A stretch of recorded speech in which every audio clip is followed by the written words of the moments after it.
Good afternoon. Whoa, good afternoon. And welcome back to our viewers on the internet.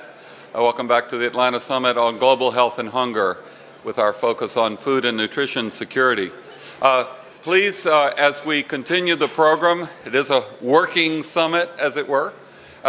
Please continue your lunch. They will continue to serve and take care of you during this. We knew that we would have these time constraints, but we're very grateful for people to stay here. I did want to say that after our keynote presentation, and then we have what will be a very robust discussion with the corporations who are deeply engaged in this subject around the world in some very sophisticated ways in looking at both their challenges and their as well as the successes. But we'd like to say, you see in the program, it's a very intentional thing. Some of our panelists and many of us are holding open the opportunity for your own networking and interaction afterwards. We have this ballroom. We intentionally did that. We have it until 5 o'clock. You can stay until then, so that once Dr. Gale does her last remarks and closes out the conference, I wanted to invite you to stay, chat as long as you want. That's the purpose of this, is for all of us to get to know each other or get to know each other better. So thank you for that. I did want to say one final word, first and final, about the World Affairs Council of Atlanta, just to say that we are really proud to be part of this. We are almost 3 years old. In July we will be 3 years old as an organization. We are a nonprofit membership organization that relies on people like you to join us, or your institutions to join with us, so that we can continue to do programs like this. Certainly, to repeat, we ought to repeat a lot, to note our corporate sponsors and know that we also cannot be here without their gracious support for this meal and this area, this wonderful facility. People ask us, well, why do you have it in a nice hotel and all the rest? It's to honor you, honor the practitioners who are doing this work, and we wanted to make sure, and the corporations and the university that is backing this, they wanted to make sure that we honor you as practitioners and people involved in the field in this, we hope, very special way. The only program note we have is, you'll see on your chairs, we do have a really important program coming up, strange months for us in June, but the ambassador of the European Union to the United States will be here, along with the ambassador to the United States from Ireland, talking about growth, and that Europe also is involved in the questions about development and growth as we are in the United States. Well, it's a very distinct pleasure and honor for me to introduce our luncheon keynote speaker. Once I finish the introduction, then we'll key up a short video that we have on the company Cargill and what they're doing around the world. But our luncheon keynote speaker, Michael Robach, he's Vice President for Corporate Food Safety and Regulatory Affairs at Cargill. When we began planning for this summit, we knew that we needed to have in this keynote position someone who could speak from the perspective of one of the largest companies in the world, and certainly the largest agribusiness company in the world, who could bring leadership experience in agribusiness with expertise in food security and food safety. And Michael Robach certainly is that person. And we wanted to invite someone whose company has significant investment in Georgia as well, and a relationship to our huge agribusiness and food sectors that are actually the leading business sectors in the state of Georgia. Mike has worked in the industry in agribusiness and worked closely with USDA, FDA, global governments regarding food safety policy, regulatory reform, and he bases his work on science, the evidence and science-based decision-making that we've heard a lot about today. Mike started his career with Monsanto, and prior to joining Cargill, he headed up technical services for Wayne Farms, in the poultry industry here in Georgia, which makes all of us in that business who were in that business smile. Dave Forquer and others who are associated with the poultry business are here today, and it's a great pleasure that we could welcome Mike home to his work in the poultry industry and with the National Association related to poultry industry and egg issues, not only in this country but around the world. So welcome home.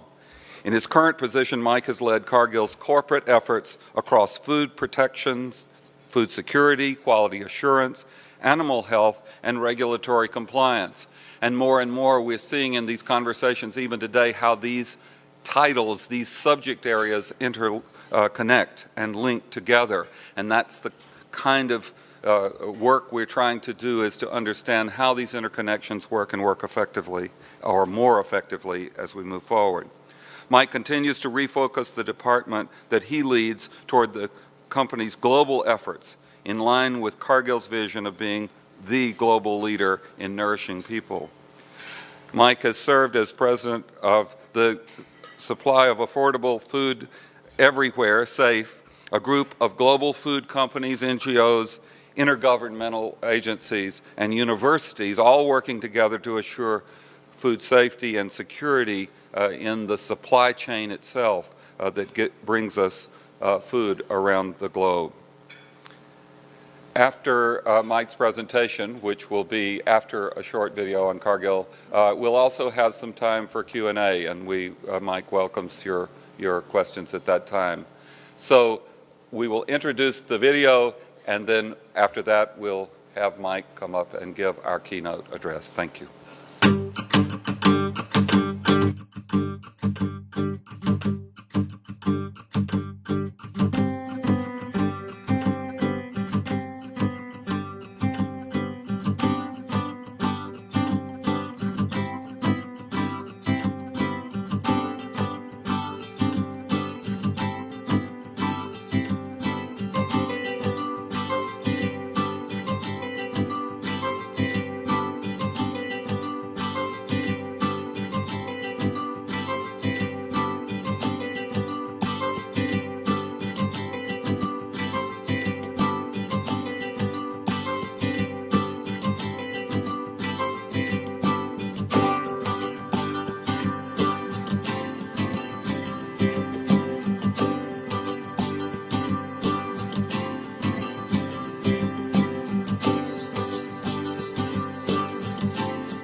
I did not produce that, but thank you. That's our commercial for the day. So I hope it was informative. Tells you a little bit about who we are and where we've come from. And you know, I'm really honored and pleased to be here today to be able to talk about a vision for global food and nutritional security. And I think, as we've heard this morning, it's one of the world's most pressing issues. But before I begin, I'd like to thank Wayne again and the World Affairs Council of Atlanta, the Center for Strategic and International Studies, and Stephen, and CARE for organizing this very important summit on global health and hunger. And before I start also, I'd like to recognize a couple of people. One is Helene Gale, who leads CARE, an extraordinary partner of ours for more than 20 years. And it's really amazing. We're working together in 9 countries to improve food security, education, and agricultural development in rural communities. It's just been a fantastic partnership, and we're looking forward to many more years. I'd also like to recognize Tom Frieden and CDC and Charlie Stokes and the CDC Foundation staff. We work with them on a number of projects related to food safety and food security, one of which includes the Flour Fortification Initiative, which we heard about earlier today. And that's been a program that's really improved nutrition for hundreds of thousands of people in developing countries. I'd also like to recognize Jada McKenna at USAID, who has been a terrific partner for Cargill for our work, where we're working together to strengthen agriculture and food security, particularly in Africa. And then also, we had Senator Johnny Isakson here this morning, and Senator Isakson's been a great partner of business around the importance of free trade and how free trade can drive food security. So a food secure world is one where all people have access to safe, nutritious, and affordable food that provides the foundation for active and healthy lives. It also, as Senator Isaacson pointed out, affects more than human health and welfare. It also contributes to economic and political stability. The UN estimates that almost 1 billion people, just under 15% of the world's population, is undernourished today. The majority live in developing countries, most in China and India, and the highest prevalence of undernourishment is in sub-Saharan Africa. Africa's population represents about 1/7 of the world's population, but it hosts over 1/4 of the world's undernourished people. So the central question about food security is, can we feed the world? And at Cargill, we believe the answer is yes. Despite the many challenges, we at Cargill firmly believe that we can feed a world on its way to 9 billion people. Food security is primarily a political and an economic issue. The world produces enough calories today. We just don't have them ending up where they're most needed. In fact, we live in a time where the world is furthest that it's ever been from a caloric famine. We're producing calories at an all-time high, but the bounty is not evenly distributed or evenly available. So let me take just a minute to discuss some facts about food production and consumption, and then I'll talk about 3 things that we can do to create a more food-secure world. First of all, from a demand standpoint, as incomes grow, diets diversify. People eat less grain and eat more meat, vegetable oil, and sugars. 2/3 of the world's population have incomes below $2,000 a year. That's almost 4.5 billion people. And primarily, those people rely on grains for their diet. But for any part of the world, regardless of where it is, once you cross about $5,000 in income per capita, the crop production system becomes more meat destined than grain destined. For an example, China's meat consumption has grown 6-fold in the past 30 years as a result of higher disposable incomes. And make no mistake about it, meat and protein are nutritionally powerful.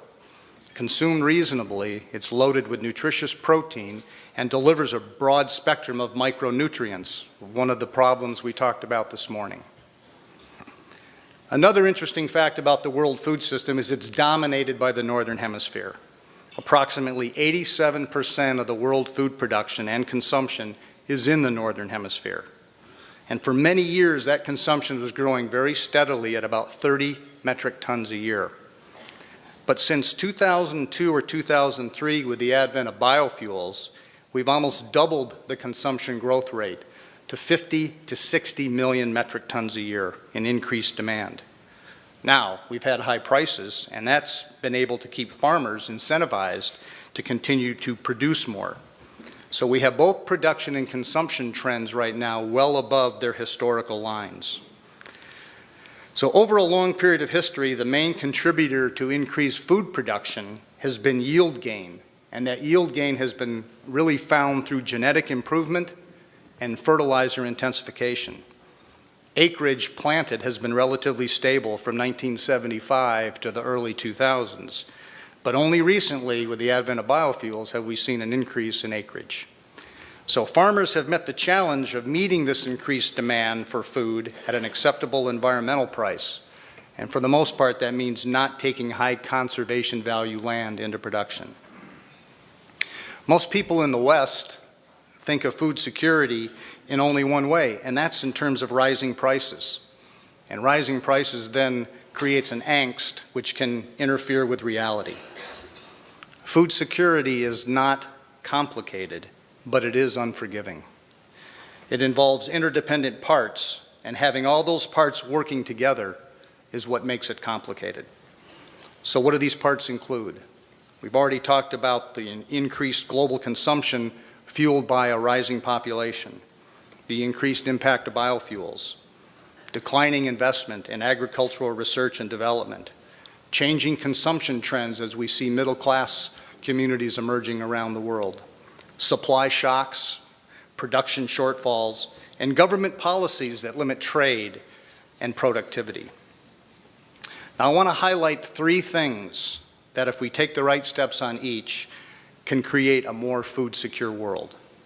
The first is to engage in trust-based free trade. So, if we have any economists out there, you're probably familiar with the name on this next slide. Oh, guess we don't have that slide, okay? Well, there was a British economist by the name of David Ricardo, who was born in 1772 in London, England. And he came up with a law of comparative advantage. And simply put, comparative advantage is that the world will always raise the most food, the most economically, with a better environmental footprint if every farmer plants the right crop for his or her soil and climate and then trades freely with others. It's a very simple, fundamental economic principle. We have the opportunity at Cargill to speak with governments whose response often to rising prices and food security is to pursue self-sufficiency. If every country on earth tried to pursue self-sufficiency in food, there would be less food in the world today, because we're not all equally endowed with climate or by soils to be self-sufficient. As a result, the role of trust-based free trade becomes increasingly important if we're going to follow and utilize Ricardo's theory of comparative advantage. Because global food supplies fluctuate much less from year to year than local harvests, trade makes consumers less vulnerable to local shortages and higher prices caused by bad weather, crop disease, or civil disorder. Trade also plays a crucial role in ensuring food security by allowing agricultural commodities to move from places of surplus to places of deficit. And this becomes even more critical as populations continue to grow. Trade, combined with increased investment in agricultural development, contributes to enhanced economic growth, reduces poverty, and creates a more nutritious, a more nourished world. In these ways, trade helps feed a hungry world. And you can see some of this happening today with what is happening with corn production. Brazil, traditionally a major producer of soy, has stepped up its corn production, now often growing a second crop on the back of early soy harvests. This put Brazil in a position last year to step in and help meet demand in the United States, where corn yields were down due to the severe drought. So we are trying to show how important trade is in feeding the world. The world will raise the most food, the most economically, and in the most environmentally responsible way when farmers plant the right crops for their local climate and soils using the right technology, and then have access to free markets to trade. By encouraging free trade in a fair, rules-based, rigorously enforced system, governments can help ensure that food supplies are able to reach areas of deficit. Cargill advocates for policies that support agricultural development through this trust-based open trade. We believe that this infographic helps provide insights and some interesting data about the importance of moving food and the benefits that ensue when food flows freely from nation to nation. This next part of the chart shows the specialization of different geographies in the world based on comparative advantage and how imports or exports have changed since 1965. You have a copy of this at your tables as well. On the left are those geographies blessed with natural resources from an agricultural standpoint compared to their populations. The big changes that we've seen in food production during that time came mainly in South America, primarily from Brazil and Argentina, and in the former Soviet Union, primarily Russia and Ukraine. On the right is the opposite. Asia, Middle East, and Africa will continue to require increased imports to satisfy growing populations. Because the global food supply has much less price variation year over year than local markets, free trade has a stabilization effect on food prices.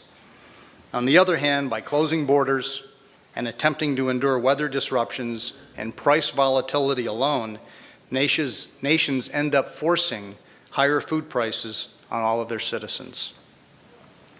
Commercial smallholder farmers often are forced to sell at harvest when they are cash flow destitute and have limited access to real credit. Selling at depressed prices creates a cycle of discouraging further production in ensuing years. Free trade and open markets provide farmers with greater access to reliable global markets into which they can sell their crops each season. When rewarded with adequate price, this provides an incentive to continue production the following year and the ability to continue to raise their incomes. But we need a global food system that embraces open markets and promotes free trade for this to happen. The second thing we need to get right in order to increase food security is balancing food and fuel. The use of agricultural feedstocks, including corn, soy, and sugarcane, as inputs for the production of biofuels is projected to grow, largely driven not by the market, but by biofuel mandates and support policies. By 2020, biofuels will consume 13% of the global coarse grain production. That's up from 10% today, and 15% of all vegetable oil production. It's up from 11% today. The biofuels industry has moved from an insignificant consumer of grain to a significant one over a period of just 10 years, and it has dramatically disrupted the food system over that period. Clearly, we have diverted more of our crops to the production of biofuels. Well, there's not a single cause of food insecurity, and that includes the biofuels explanation. But farming is an outdoor activity, as we have seen last year in the Midwest with the impact of the severe drought on the corn crop.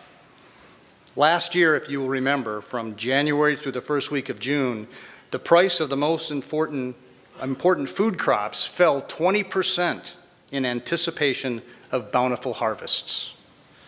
Then the rain stopped. Complacency in the face of assumed abundance turned into crisis in anticipation of these shortages.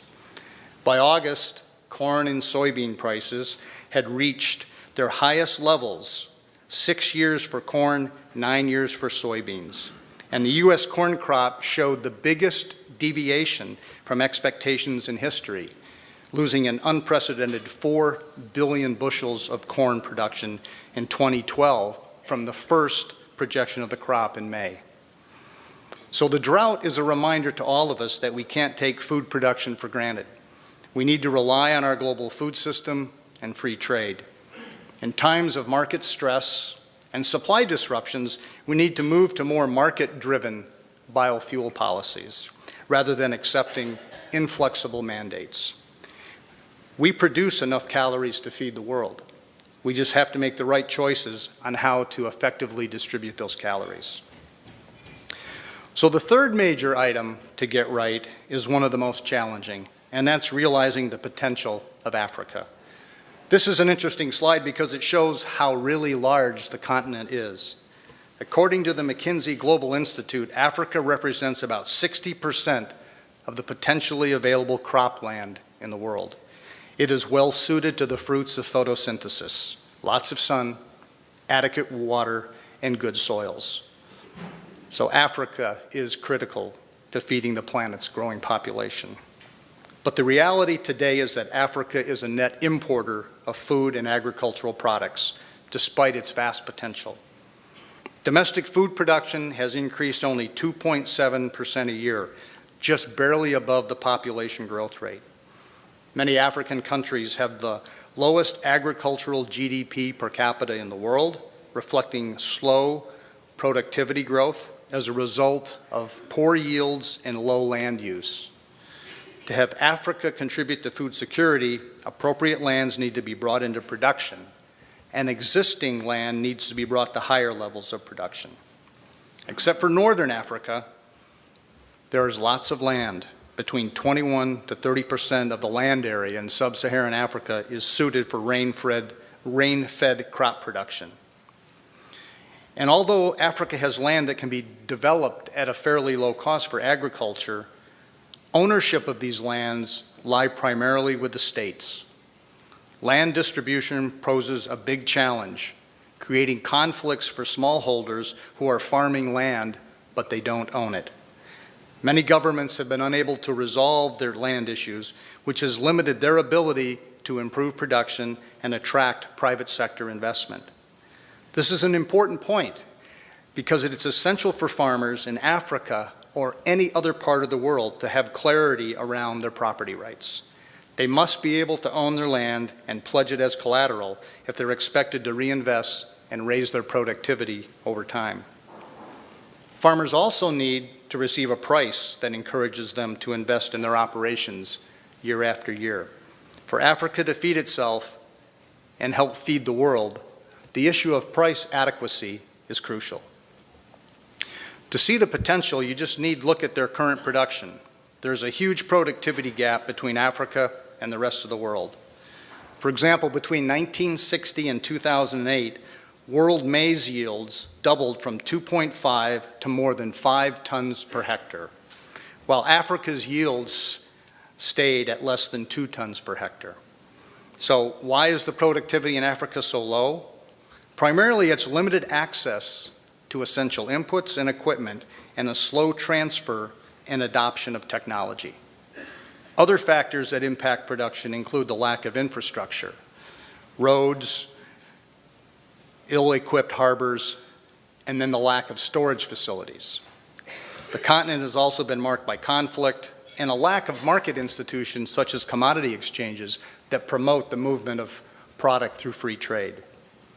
While the challenges of Africa seem daunting, there's more momentum today than ever before to tackle these issues.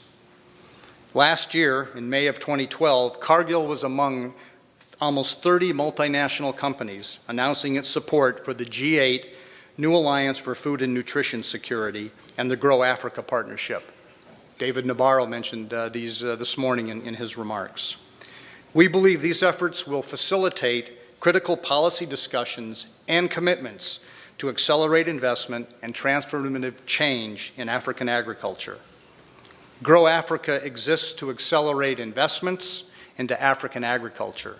It connects governments, businesses, investors, farmers, and development partners in order to advance agricultural partnerships.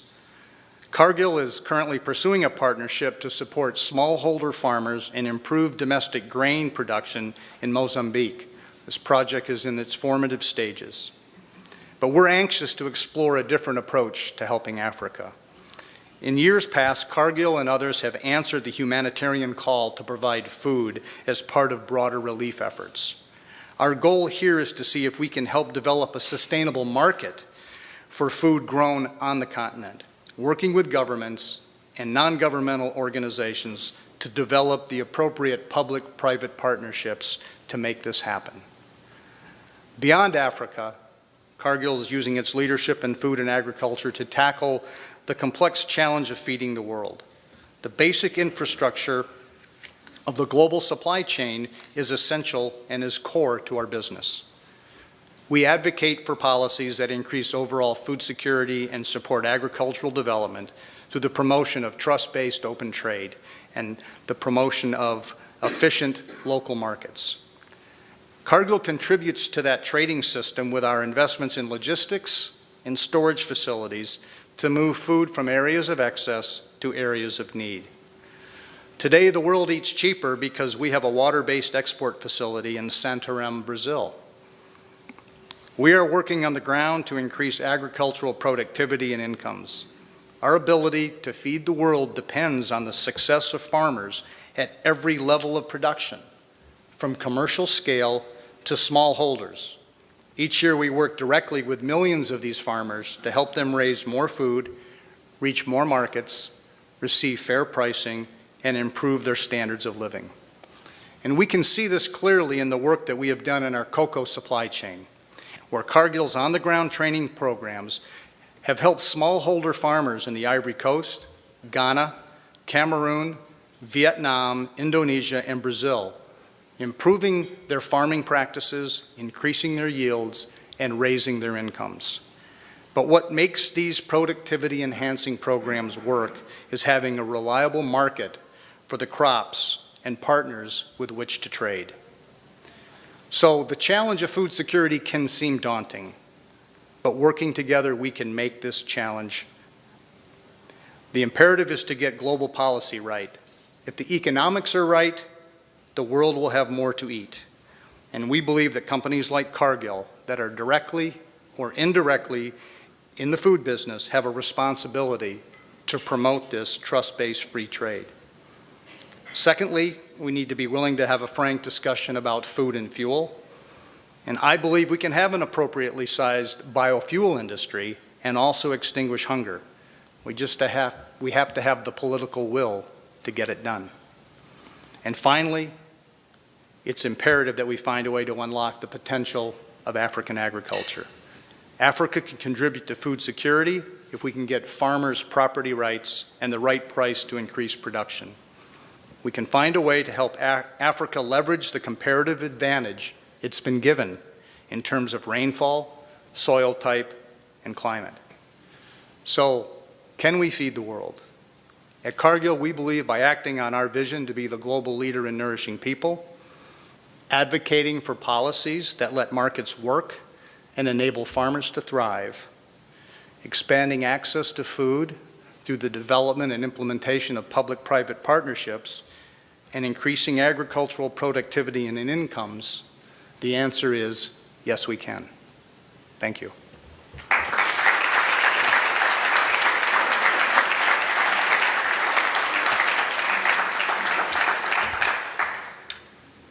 So I'd be happy to take some questions. Yes? Can you go to the mic, please? Oh, there they are. Very inspiring speech, considering my father was a Fulbright scholar at the University of Wisconsin, and his first job was working for Cargill and coming back to Guyana in South America, which is, is part of the Amazon basin. You talked about security, food security. Perhaps you may want to educate the audience what the rich Arab Gulf states are doing in terms of buying up land in Latin America and in Africa. Well, I think there's, quite a bit of purchasing of land going on, and we're certainly not an advocate of buying land up for those purposes. I mean, we believe in developing the local economy, the local farmers, and growing that way. We own very few farms ourselves. We do own a few poultry farms in China as we're developing that business from a biosecurity standpoint, but by and large, our belief is that we need to work with the local shareholders, the local landowners, and develop the economy that way. And we've got numerous examples where we've done that around the world.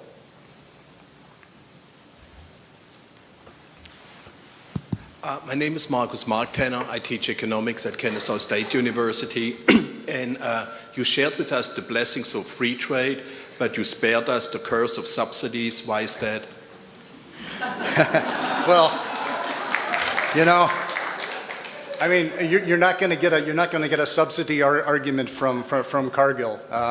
We do believe in free trade, and we believe if we have free open markets, then you're going to have products produced where they should be produced. And then as long as we've got the ability to trade, we're going to be in a much better position than if we try to become self-sufficient through subsidies or through protective barriers. And there's just so many examples of that around the world where government intervention in that case does not work.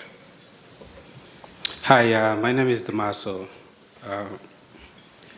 As biofuel production increases, market supply for grain decreases, and the cost of grain in the market goes up. That's a basic economic. And how do you create a balance? One, considering the fact that the producers have more value with biofuel than selling the product raw on its own. And my last remark is the production of agriculture in many countries in Africa. For instance, I won't mention the name of this company, but in Kenya, in northern Kenya, this company went in and bought a lot of lands, actually expropriated a lot of lands. And with the promise of helping out the local community and reaching out to them. But what happened, it all turned out to be the other way around. They deviate the rivers, the local communities' properties end up flooding, and they lose everything. They have no way to claim because of corruption. So how do you really put a real channel between what's on the paper, which always looks very beautiful, versus what's the reality on the ground? Two very good questions. The first question, I'll first say I'm not an economist. I'm a food microbiologist, but I'll give this one a shot because to me it's a pretty straightforward answer.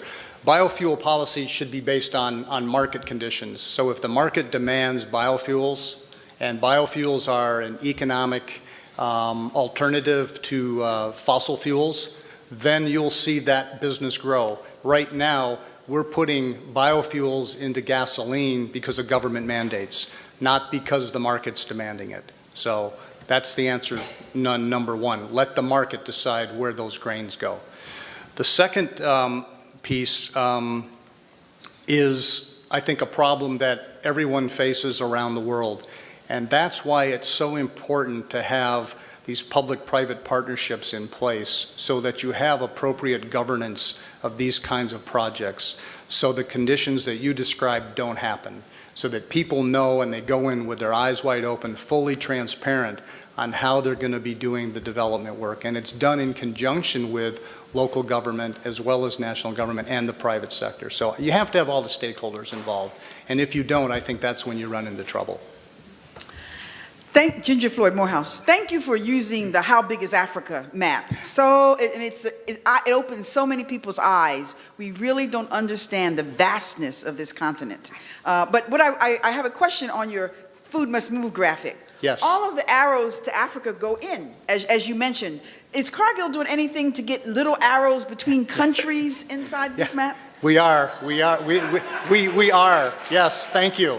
Thank you for bringing that up. You know, I think one of the interesting things about Cargill is that although we're this giant international agribusiness company, we're really a collection of local businesses.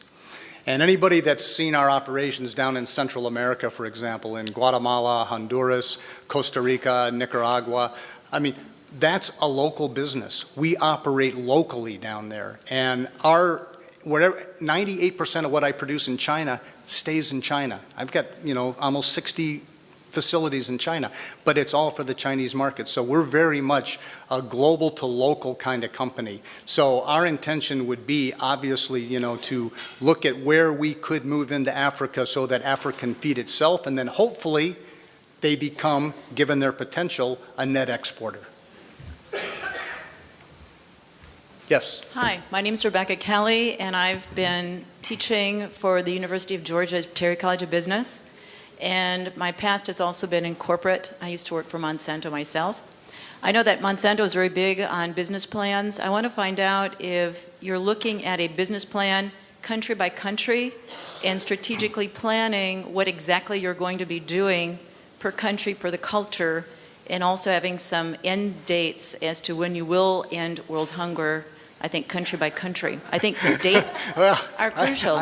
I don't know about the second question there, but I don't know if we've got that goal quite set yet. But This group gets really tough. yeah, I can tell. It's a rough crowd. I thought everybody would be kind of quiet after lunch, but I guess I was wrong. No, but we do local business planning.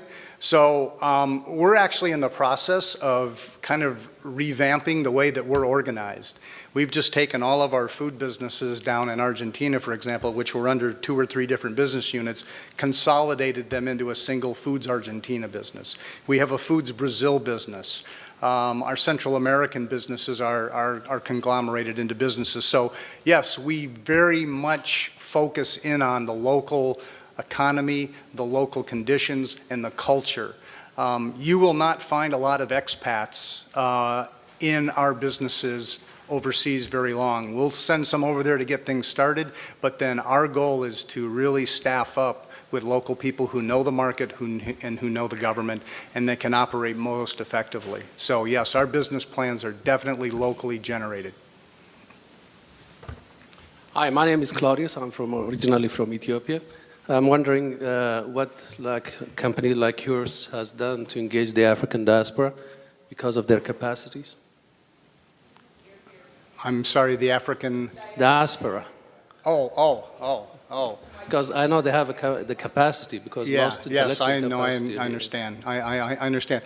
I would say that, our efforts in Africa are fairly early in making right now. We're most developed in Ghana and the Ivory Coast with our cocoa businesses. And as we're looking at where we expand, it's just going to be a series of getting with the right people and with the right partners in order to figure out where we end up going. Yeah, that's what I'm saying. You can find them here. Yeah, well, most Africans who used to be in business I'd be happy to talk with anybody who wants to come up and talk with me at the end of the meeting. Thank you. Thank you. Yes, Cedric Sussman with the World Affairs Council, and thank you for your great presentation. Without being too controversial, I know the issue of genetically modified foods is becoming increasingly to the forefront in a lot of people's minds.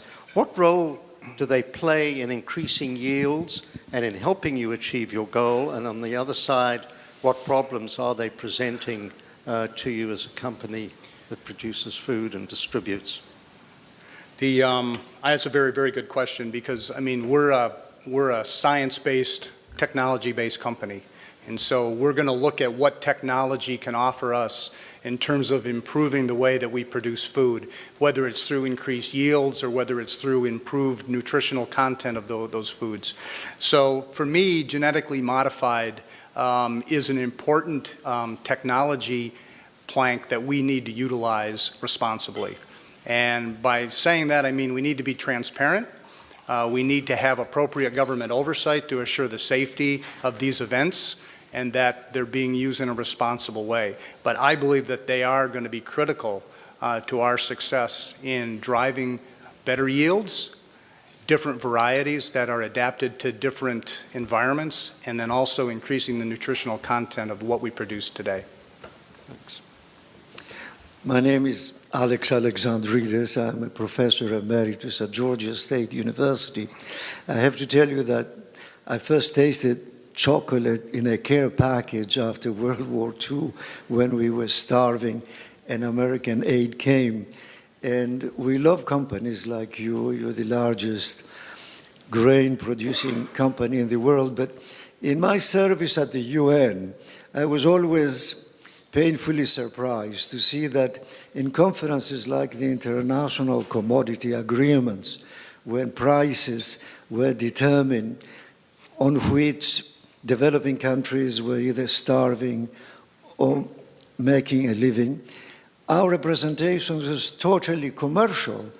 It was the confectionery companies or the grain companies that represented the United States government. And I want to ask you, what is the conflict?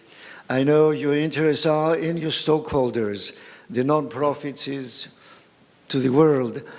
Why can we not feed the hungry people of the world when our food is rotting in our warehouses? I can understand the problems of logistics and warehousing and all that, But there is something more than that that doesn't make that thing possible. What are the conflicts between a commercial company that is looking after the stockholders and hunger in the world? Thank you. Well, I think that's a very good question. And I think, you know, I mean, I'll tell you this. I mean, we participate in food aid. We participated in food aid historically. But we're also participating in economic development in those parts of the world where people don't have enough to eat. And I think the long-term answer, you know, is to work in those areas to create a market where they can produce food or they can produce crops that then can be sold to generate income so that they can freely trade with the rest of the world. Again, I get back to this concept of comparative advantage. And, you know, certainly there are parts of the world that, you can take Saudi Arabia, for example, where they're producing oil, they're generating a lot of money, so then they can buy food in from around the world. The Japanese have, by and large, done that through some of their exports. They pay for their ability to buy food around the world. And I think you're seeing transformations occur in other parts of the world where that's happening. Moving people away from subsistence farming to where they're producing cash crops so that then they can buy a variety of foods from around the world, I think is a long-term answer. Having said that, when there are emergencies and there are people starving, we have acted as fast as we can through the systems that exist to get grain. We've donated 20 million metric tons of rice last year to the Sudan. And, you know, as issues like that arise, we're going to be working very closely with the World Food Program, with CARE, and other partners to make sure that, you know, people get the emergency aid that they need. Thank you. Let's see. Sorry. Oh, sorry. Yeah, a physician at Emory. We have medical missions, you know, where doctors go. And is it possible, and I don't know what's in place right now, for people to volunteer and go and actually help grow those products with those people in those countries? You know, they might have gardens in their front yard and spend a whole lot of time doing that, but they might get a lot more satisfaction in just donating their time and mixing with you all in some way where they were helping that way. I am sure that we can find a place for people who want to volunteer to go overseas and work in some of the projects that we have in place. You know, if you're interested, please give me your card and I'll get it to the right folks and they'll get in touch with you. Thank you very much. Yep. Two more, okay, right here. Hello, my name's Rebecca Fielding Miller. I'm a doctoral student at Emory University, and I also spend a lot of time working in Swaziland in South Africa, as a Peace Corps volunteer in South Africa. And I want to ask you about your approach to Africa. You talk about developing Ghana and about sort of the vast untapped resources in terms of agriculture in the country, but I just have small concern about the tone of that, and I want to ask you to put aside my concerns because it's not empty space. People live there. So what is Cargill doing to make sure that these smaller, rural, already marginalized communities aren't further pushed aside and further marginalized and further driven into poverty if this land is used for agriculture? Right.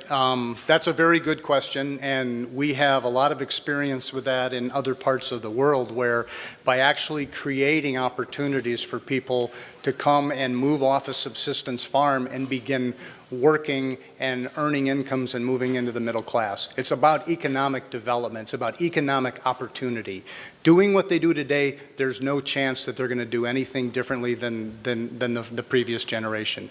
But by development, you give people opportunities then to become part of a wage-earning economic development program. And we've seen this happen. I mean, I can go through Central America, I can go through South America, in Southeast Asia, where this model works for people. Yes, yeah, go ahead.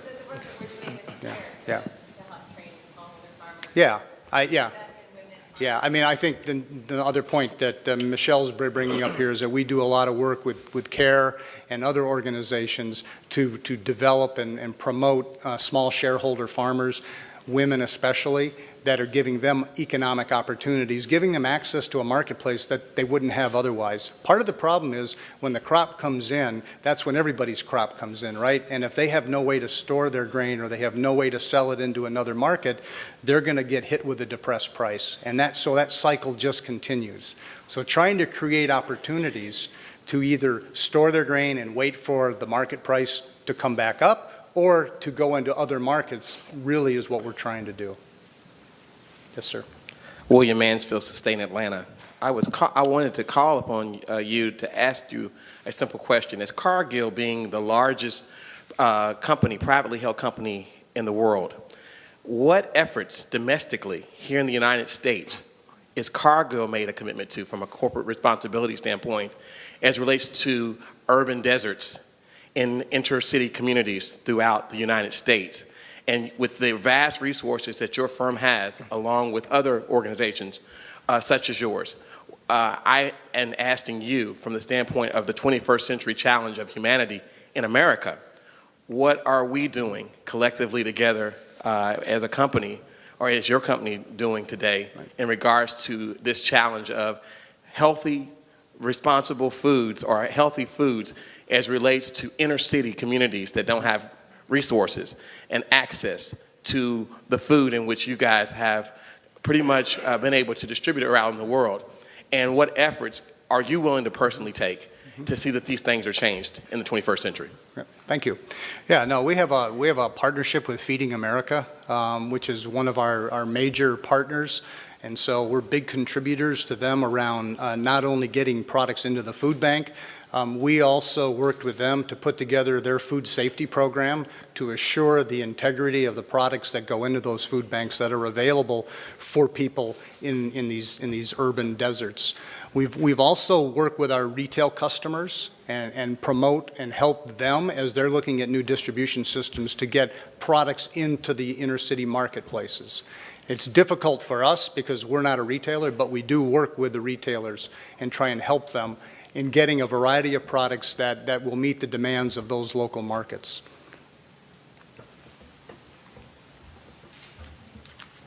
Well, let me say first a very challenging presentation, as you heard from that. It's a daunting subject. We will be in this next panel also addressing this. This is all off script, Steve. Don't get nervous. The real issues are about the tensions, and we've got to grapple with the tensions. Yep, absolutely. Whether it's Cargill's a big company, or Jeff Johnson's Birdsong Peanuts, or any of us, and you're going to hear that discussed. It's not only the successes, but the challenges that some come out of the tension themselves. That's right. And that's okay. Yep. It's called creative tension. Right. So we need to do that and remember these broader subjects and keep asking those tough questions. As I told you, this group gets really good after lunch. It's not like any group I've ever been a part of, so hang in there. Good. But let's thank Mike. Thank you. Thank you very much. Really appreciate it. Excellent. Thank you.